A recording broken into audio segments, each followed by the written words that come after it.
جو میلاد پڑھ لیں، جو اردو پڑھنا جانتے ہیں، قرآن پڑھنا جانتے ہیں، وہ وہی مفتی تھے، وہی عالم تھے. پورے علاقے کی نواز کے نکاح بھی وہی پڑھا رہے ہیں، سب کے یہاں فاتحہ بھی پڑھ رہے ہیں، سب کے یہاں میلاد بھی پڑھ رہے ہیں، اور سب کے یہاں جا کر کے تقریر بھی کر رہے ہیں. سب وہی ہوتے تھے، مفتی ہوتے تھے. آج الحمدللہ اللہ کا فضل ہے، ہر جگہ آپ کو مل جائیں گے بڑی تعداد میں علماء اکرام، بڑی تعداد میں حفاظ اکرام جو قرآن کو جاننے والے ہیں، قرآن کو سمجھنے والے ہیں، احادیث کو سمجھنے والے ہیں اور اس پر عمل کرنے والے ہیں.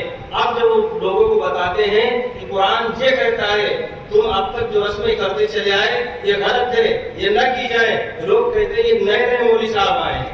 آج تک کسی نے منع نہیں کیا. یہ نئے نئے مولوی صاحب نے کہا کہ یہ حرام، یہ حرام، یہ حرام، ہر چیز حرام ہی کرتے چلے جاتے ہیں. حقیقت یہ ہے کہ اس سے پہلے جو مولوی صاحب آپ کے یہاں تھے ان کو معلوم ہی نہیں تھا.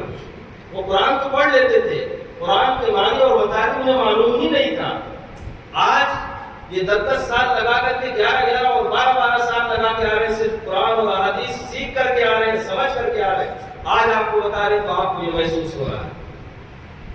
لیکن ہم کو چاہیے کہ اس طرح کے جو اجلاس ہوتے ہیں شہداء اسلام کے عنوان سے، اس طرح کے اجلاسوں کے اندر خصوصی طور پر شرکت کریں. جب ہم شرکت کریں گے تو ہمارے سامنے صحابہ اکرام کی زندگیاں آئیں گی اور ان کا تذکرہ ہوگا، ان کی سیرت ہمارے سامنے آئے گی. تو ہم بھی کوشش کریں گے کہ صحابہ اکرام جس طرح سے حضور سے محبت کرتے تھے اسی طرح سے ہم محبت کرنے والے بن جائیں. صرف نام کے مسلمان نہ بنے کہ ہمیں حضور سے محبت ہے، ہمیں حضور سے عشق ہے، ہمیں حضور سے پیار ہے. جیسے بہت سارے لوگ ہیں جو دعوے کرنے والے ہیں، جب موسم آتا ہے ربیع الاول کا آپ نے دیکھا ہوگا وہ ڈانس بھی کرتے ہیں، ڈی جے بھی بجاتے ہیں، سب کچھ کرتے ہیں. کیوں؟ ہمیں حضور سے محبت ہے، حضور کے عشق میں ناچ رہے ہیں. لیکن حضور نے جو عشق دکھایا ہے صحابہ اکرام نے کر کے دکھایا ہے. ہم کو صحابہ اکرام کی نقل کرنی چاہیے تھی، لیکن ان کو حقیقت میں حضور سے محبت نہیں ہے بلکہ حضور سے عداوت ہے. حضور نے نماز کے لیے کہا ہے، وہ نماز نہیں پڑھتے ہیں، نمازوں کا اہتمام نہیں ہے، جھوٹ سے منع کیا ہے، وہ جھوٹ بولتے ہیں، گالیاں بکتے ہیں، پتہ نہیں کون کون سے خرافات کرتے ہیں. اس کے بعد اپنے آپ کو کہتے ہیں کہ ہم حضور سے محبت کرنے والے ہیں، ہمارا تعلق حضور سے ہے، ہمیں حضور سے عشق ہے. لیکن حقیقت میں مجھے حضور سے عشق اور محبت نہیں. حضور سے اگر عشق اور محبت ہوتا تو حضور کی سنتوں پر عمل کرنے والے ہوتے. جس طرح سے ایک نوجوان اپنے والد کے پاس بیٹھا ہوا والد کی تعریف کر رہا ہے، ہم اپنے والد کو بے انتہا چاہتے ہیں، بڑی محبت کرتے ہیں. بلکہ بیٹا میرا حالت سوچ رہی، ایک گلاس پانی پلا. بیٹا بیٹھا ہوا تعریف میں قربان رہا. میں اپنے باپ سے بڑی محبت کرتا ہوں، بڑا پیار کرتا ہوں. باپ کا جہاں پر پسینہ گرے وہاں میں خون دلاتے ہوں، مجھے بڑی محبت ہوتی ہے والد سے. بیٹا ایک گلاس پانی پلا دو، میں سوچ رہی. پھر وہ تعریف مان رہا ہے، بڑی محبت ہے، بڑا عشق ہے باپ سے. آج ہمارا حق نہیں. آخر میں باپ کیا کہے گا؟ حالت سوچ رہی، بار بار وہ پانی پلانے کے لیے کہہ رہا ہے ایک گلاس، اور محبت کے قصیدے پڑھے جا رہے ہیں کہ ہمیں باپ سے بڑی محبت ہے. آخر میں باپ کہے گا بھاڑ میں جائے تمہاری محبت، ایک گلاس پانی تو پلا نہ سکے، محبت کے قصیدے پڑھ رہے ہو. آج ہمارا حال بالکل وہی ہے. ہمیں صحابہ سے محبت ہے، ہمیں حضور سے محبت ہے، صرف زبان سے کہتے ہیں کہ ہمیں حضور سے محبت ہے، ہمیں حضور سے عشق ہے، ہمیں صحابہ اکرام سے عشق ہے، ہمیں صحابہ اکرام سے محبت ہے. لیکن کیا ہم صحابہ اکرام کی نقل کر رہے ہیں؟ کیا ہم حضور اکرم صلی اللہ علیہ وسلم کی مبارک سنتوں پر عمل کر رہے ہیں؟ اگر ہم عمل کرنے والے بن جائیں، دنیا دیکھنے والے یہ سمجھ جائیں کہ یہ حضور سے محبت کرنے والا ہے، یہ حضور سے تعلق رکھنے والا ہے، یہ صحابہ اکرام کی نقل کرنے والا ہے. جس طرح کا لباس حضور کا تھا وہی لباس ہمارا ہو، جو اخلاق حضور کے تھے وہی اخلاق ہمارے ہو. جب ہم اس کے انداز کے ہوں گے تو دیکھنے والا یہ سمجھ جائے گا یہ حضور سے محبت کرنے والا ہے. جس طرح سے آج آپ نے دیکھا ہوگا بڑے نوجوان اس طرح کی داڑیاں کٹا رہے ہیں، اس طرح کا لباس پہن رہے ہیں، اچھی خاصی رقم خرچ کر کے پھٹی ہوئی پینٹیں خرید کر کے لاتے ہیں. پہلے اگر کسی کا کپڑا پھٹ جاتا تھا تو بغیر سلے ہوئے پہن کر کے نہیں جاتا تھا. آج اچھی خاصی رقم خرچ کر کے پھٹی ہوئی پینٹیں خرید کر کے لا رہے ہیں کہ اس کو پہن کر کے اگر نماز پڑھیں تو ان کی نماز نہ ہو. اور اپنے آپ کو مسلمان کہتے ہیں، دیکھنے والا فوراً سمجھ جاتا ہے کہ یہ فلاں ہیرو سے محبت کرتا ہے، اس کے بعد اس طرح کے کٹے ہوئے ہیں، اس کی داڑھی اس طرح کی بنی ہوئی ہے، یہ دیکھ کر کے ہی لوگ سمجھ جاتے ہیں کہ فلاں ہیرو کی نقل کر رہا ہے۔ لیکن ہم مسلمان نہیں، ہمارا ہیرو اور آئیڈیل آقا مدنی صلی اللہ علیہ وسلم ہے۔ ہم کو آقا مدنی صلی اللہ علیہ وسلم کی نقل کرنی چاہیے ایک ایک چیز کی۔ آپ کو معلوم ہے حضرت صدیق اکبر رضی اللہ تعالی عنہ حضور سے کس درجہ محبت فرماتے ہیں، کس طرح سے حضور سے ان کا تعلق ہے۔ جب حضور اکرم صلی اللہ علیہ وسلم معراج پر گئے ہیں اور واپس آئے ہیں، آپ نے بتایا کہ میں معراج پہ گیا تھا، وہاں یہ چیزیں دیکھی ہیں، مکے میں بتایا ہے۔ لوگوں نے کہا دیکھو اس طرح کا جھوٹ بول رہے ہیں، اس پر یقین نہیں کیا جا سکتا ہے۔ لوگوں نے جب اس طرح کی بات کہی ہے، کوئی پہنچتے ہیں اور جا کر حضرت ابوبکر صدیق سے کہتے ہیں کہ تمہارے ساتھی جن سے تمہاری دوستی ہے، جن سے تم محبت کرتے ہو، وہ اس طرح کے دعوے کر رہے ہیں، شاید ان کا دماغ چل چکا ہے۔ کہیں یہ بھی یقین کرنے والی چیز ہے کہ وہ آسمان پر گئے اور واپس بھی آ گئے، ساری چیزیں دیکھ کے آئے، اور یہاں جب واپس آئے تو کنڈی ہل رہی ہے۔ صدیق اکبر نے فوراً کہا تھا، کس نے کہا؟ ان شخص نے بتایا کہ تمہارے دوست محمد یہ چیز کہہ رہے ہیں۔ تو صدیق اکبر نے فوراً کہا تھا کہ اگر وہ کہہ رہے ہیں تو سچ کہہ رہے ہیں، بالکل صحیح کہہ رہے ہیں۔ ہم جب جبریل کا آنا مانتے ہیں تو حضور کا وہاں جانا بھی مانتے ہیں۔ حضور گئے ہوں گے، حضور جھوٹ نہیں بول سکتے ہیں، حضور جو فرمائیں گے وہ سچ ہے۔ حضرت صدیق اکبر نے تصدیق کی ہے، اسی لیے ان کو صادق اور امین کہتے ہیں، اسی لیے ان کو صدیق کہتے ہیں، تصدیق کرنے والا۔ انہوں نے تصدیق کی حضور کی معراج کی سب سے پہلے۔ اور صرف یہی نہیں، ایک وقت ہے کہ آقا مدنی صلی اللہ علیہ وسلم حرم کے پاس ہیں، آپ نے جب دین کی دعوت دی ہے، لوگوں کو دین کی طرف بلایا ہے، لوگ ناراض ہوئے ہیں، حضور اکرم صلی اللہ علیہ وسلم کے اوپر ٹوٹ پڑے ہیں، حضور کو مارنا شروع کیا ہے۔ صدیق اکبر کو کسی نے خبر کی، تمہارے دوست کو لوگ مار رہے ہیں۔ حضور اکرم صلی اللہ علیہ وسلم کی گردن کے اندر پھندا ڈال کے لوگ کھینچ رہے تھے، حضور کو اس طرح سے ستا رہے تھے۔ لیکن جب صدیق اکبر نے سنا ہے، دوڑتے ہوئے صدیق اکبر آتے ہیں اور آ کر کے ان لوگوں سے کہتے ہیں تم اس لیے ان کو مار رہے ہو کہ وہ سچ بات بتا رہے ہیں اور وہ یہ کہہ رہے ہیں کہ عبادت کے لائق صرف ایک ہی ذات ہے، اس لیے تم ان کو ستا رہے ہو۔ وہ کہہ رہے ہیں صرف عبادت کے لائق اگر کوئی ذات ہے وہ اللہ رب العزت کی ہے، اس کے علاوہ کوئی بیوی بنانے والا نہیں ہے، کوئی کام آنے والا نہیں ہے، کوئی رزق دینے والا نہیں ہے، کوئی اولاد دینے والا نہیں ہے، جو کچھ کرنے والی ذات ہے تو رب العالمین کے یہ کہہ رہے ہیں تم اس لیے مار رہے ہو۔ صدیق اکبر نے جب یہ بات کہی ہے تو صدیق اکبر کے اوپر وہ لوگ ٹوٹ پڑے ہیں، آقا مدنی کو چھوڑا ہے، صدیق اکبر کو اتنا مارا ہے کہ صدیق اکبر بے ہوش ہو گئے ہیں۔ مارنے والوں نے یہ سمجھا تھا کہ میں نے صدیق کا کام تمام کر دیا ہے، لیکن صدیق اکبر کے چاہنے والوں نے ان کو اٹھایا ہے، ان کے گھر پہنچایا ہے۔ جب گھر پہنچتے ہیں، ہوش میں آتے ہیں، ماں موجود ہے، باپ موجود ہے، دودھ دے کے آئے ہیں، بیٹا ہوش آیا ہے، کافی دیر بعد ہوش آیا ہے، ذرا دودھ پی لو، ذرا دودھ پی لو یا پانی پی لو۔ صدیق اکبر کہتے نہیں، میں دودھ بھی نہیں پیوں گا، پانی بھی نہیں لوں گا، کوئی دوائی بھی نہیں لوں گا جب تک آقا مدنی صلی اللہ علیہ وسلم کو اپنے آنکھوں سے دیکھ لیں حضور کس حال میں ہیں۔ چنانچہ صدیق اکبر کو لایا جاتا ہے اور حضور سے ملاقات کرائی جاتی ہے۔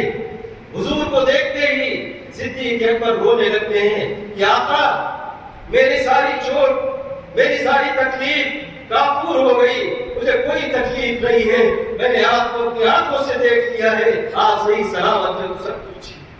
یہ صدیق اکبر حضور سے محبت کرنے والے، جب ایمان لائے ہیں، کافی مالدار ہیں، کافی رقم ان کے پاس ہے، اسلام کے اندر داخل ہوئے ہیں، اس رقم کو خرچ کر رہے ہیں، اس کے اوپر جو ایمان کے اندر داخل ہو رہے ہیں غلام غریب لوگ، ان کے اوپر مظالم کیا جا رہے ہیں، ان کو خرید کر کے آزاد کرا رہے ہیں۔ حضرت صدیق اکبر نے اس طرح سے ایک تو نہیں بڑی تعداد میں ایسے صحابہ اکرام ہیں جن کو صدیق اکبر نے خرید کر کے آزاد کیا ہے۔ حضرت بلال حبشی رضی اللہ تعالیٰ عنہ یہ بھی غلام تھے، ان کو بھی ستایا جا رہا تھا۔ کیوں ستایا جا رہا تھا؟ اس لیے کہ حضور اکرم صلی اللہ علیہ وسلم کے بتائے ہوئے طریقے پر عمل کرنے لگے تھے۔ حضور نے بتایا تھا کہ کہ عبادت کے لائق صرف ایک ہی ذات ہے، وہی سب کچھ کرنے والا ہے، یہ بھی مان چکے تھے کہ محمد رسول اللہ کا رب ہے، وہی رب ہمارا ہے۔ جب یہ مان لیا ہے، جس کے غلام تھے اس نے مارنا شروع کیا، ستانا شروع کیا، مظالم شروع کیے، بے انتہا ستایا جاتا۔ حضرت بلال حبشی رضی اللہ تعالیٰ عنہ کو بیان نہیں کیا جا سکتا ہے جس انداز سے ان کو ستایا جا رہا تھا۔ وہاں کی گرمی اس انداز کی ہوتی ہے، وہاں کا ریت اتنا گرم ہو جاتا ہے، گرمیوں میں عام طور سے گرم رہتا ہے، اس کے اوپر لٹایا جاتا اور بھاری بھرکم پتھر ان کو اوپر لاتے جاتے۔ اس طرح سے لانے کے بعد وہ سمجھتے تھے شاید یہ تڑپ تڑپ کر اس کی جان نکل جائے گی یا ایمان سے پھر جائے گا، لیکن وہ سچے حضور سے محبت کرنے والے تھے، وہ حضور کے طریقے پر عمل کرنے والے تھے، حضور کے بتائے ہوئے طریقوں پر عمل کر رہے تھے۔ کوئی کچھ بھی کر لے، جان جائے تو چلی جائے، جان دی ہوئی اسی کی تھی۔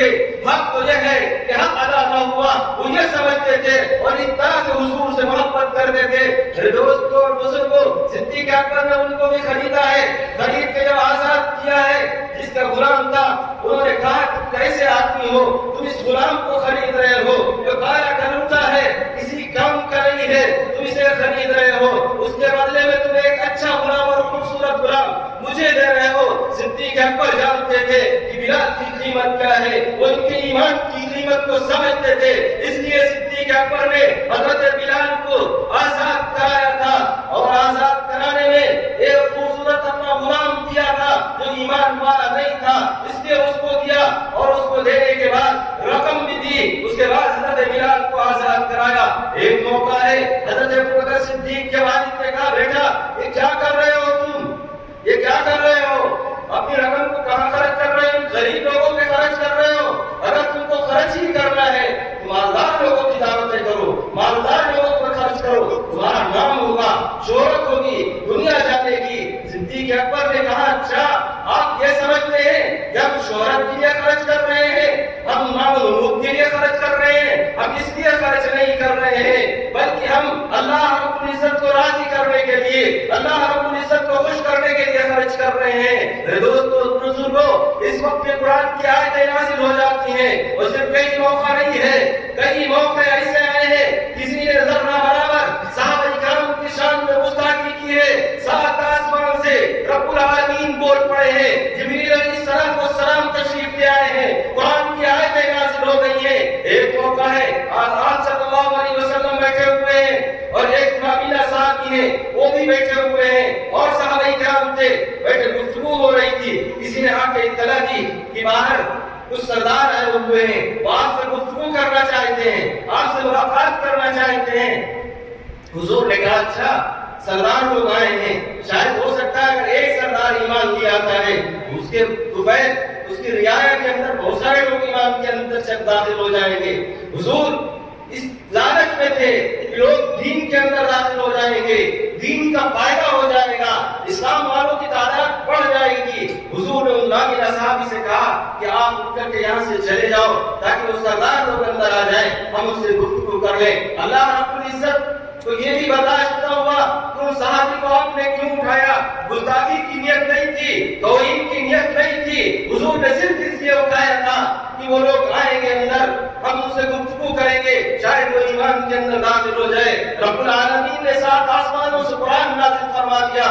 اب سمجھ اللہ اچھا الرحمہ اس کا شان نزول دیکھ لیجئے، آپ کو پتہ چل جائے گا۔ اللہ رب العزت نے پوری سورت نازل فرما دی اسی موقع پر کہ آپ کو معلوم ہے زیادہ نفع کس سے ہوگا، دین کا ان صحابی سے ہوگا، یہ آنے والے ان سرداروں سے ہوگا۔ دوستوں اور بزرگوں، آج کا وہ دور ہے کہ آج قرآن کی آیتیں نازل نہیں ہوگی مگر آج کوئی صحابہ کو برا کہہ رہا ہے، صحابہ کو گالیاں دے رہا ہے، صحابہ کے اوپر تبرہ پڑا جا رہا ہے، صحابہ کو شب و شتم بنایا جا رہا ہے، ان کو اگر کوئی گالیاں دے گا، برا کہے گا، تو آج ہماری اور آپ کی ذمہ داری ہے کہ ہم اور آپ کھڑے ہو جائیں اور یہ کر کے دکھائیں جس طرح سے ان صحابہ کرام نے کر کے دکھایا تھا۔ یہ کرنا گویا کہ سنت نبی نہیں بلکہ سنت اللہ پر عمل کرنا ہوگا۔ اللہ رب العزت بول پڑتے تھے، آج ہم موجود ہیں، اگر کوئی صحابہ کو برا کہے گا ہم خاموش نہیں رہیں گے، تم صحابہ کو گالیاں دو گے، ہم صحابہ کی تعریف کریں گے، ہم صحابہ کی مدح کریں گے. ہم صحابہ کی تعریف اس لیے کریں گے. تم صحابہ کی برائی اگر کرتے ہو تو ہم گلی گلی صحابہ کی تعریف کریں گے. کیوں؟ تم برائی نہ کرو. ہم اس طرح سے صحابہ کی تعریف ہر جگہ نہیں کریں گے. ہم صحابہ کے نقش قدم پر چلیں گے. میرے دوستوں اور بزرگوں، ہمیں چاہیے کہ ہم صحابہ کرام کے نقش قدم پر چلنے والے بن جائیں، ان کی نقل کرنے والے بن جائیں. جو صحابہ کرام کی توہین کرنے والے ہیں، صحابہ کرام کو برا بھلا کہنے والے ہیں، ان کے سر شرم سے جھک جائیں گے کہ ہم نے صحابہ کی توہین